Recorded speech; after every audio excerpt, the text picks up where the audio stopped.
Thanks so much for getting up with 13 News Now on Daybreak. Good morning. I'm Kristina Robinson. It is time for a recount. More than a month after Election Day, 3 races in Virginia Beach are still undecided. Think about this. Instead of making a list of what you need to start doing, how about making a list of what not to do? For example, at the end of the night, like sitting on the couch for 3 hours watching Netflix. Yeah. That's a different approach. A lot of conversation on social media. We're talking Instagram, Facebook, Snapchat, all of the above. Take a look at our heat map. I've been showing this all morning long. So the red is where people are talking about Hurricane Florence. You can see the eastern seaboard just lit up completely. New information on the hazmat situation on Newport News Williamsburg Airport property. Over the weekend, police found a possible meth lab. Something about New Year's makes it my favorite holiday. It's huge in the Russian culture, actually. New Year's is like bigger than Christmas for a lot of people. And the mandatory Zone A evacuations officially begin in about an hour, but already traffic becoming a nightmare. So first, let's talk about your major routes to and from the peninsula, because that's where majority of the issues are right now. According to my scientific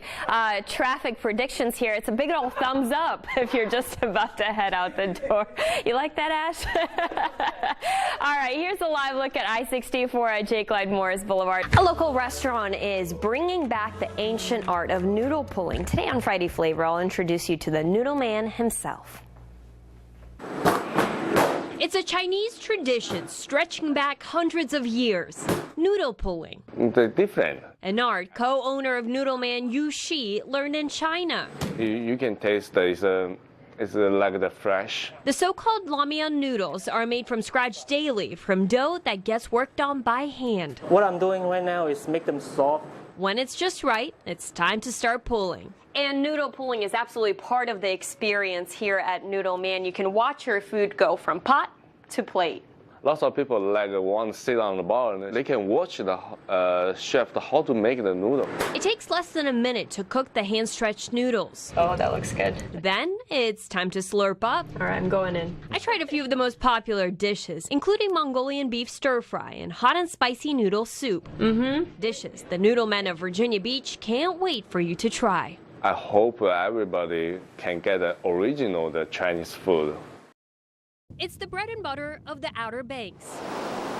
The shore draws in hundreds of thousands of visitors each year, many of them relying on locals to open up their doors and rent their homes. Homes like this one, dubbed the Tandem Cottage. It's a cute 2-bedroom, 1-bath house located just steps away from the beach in Nags Head.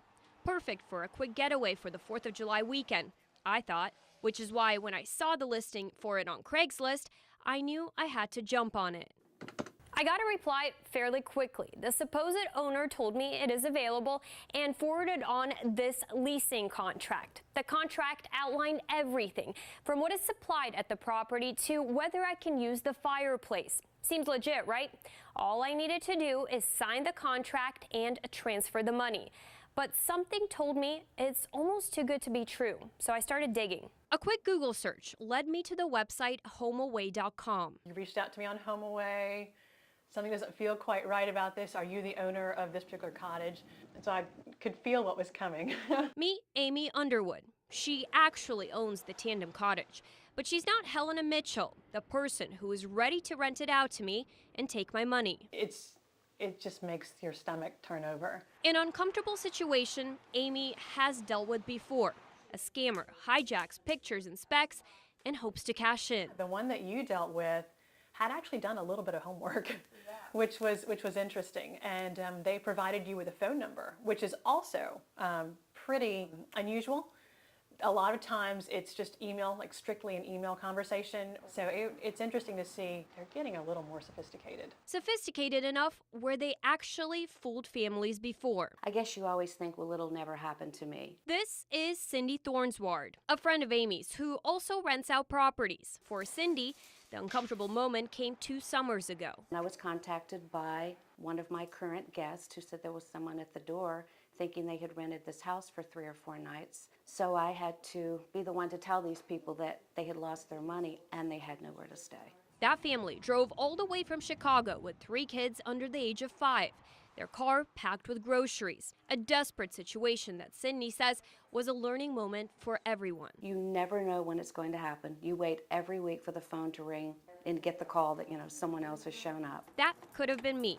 Amy and I worked together to get the proper information on the scammers that seemed so convincing to police. And that's really all we could do. But unfortunately, it's not actually considered a crime until someone pays money and shows up.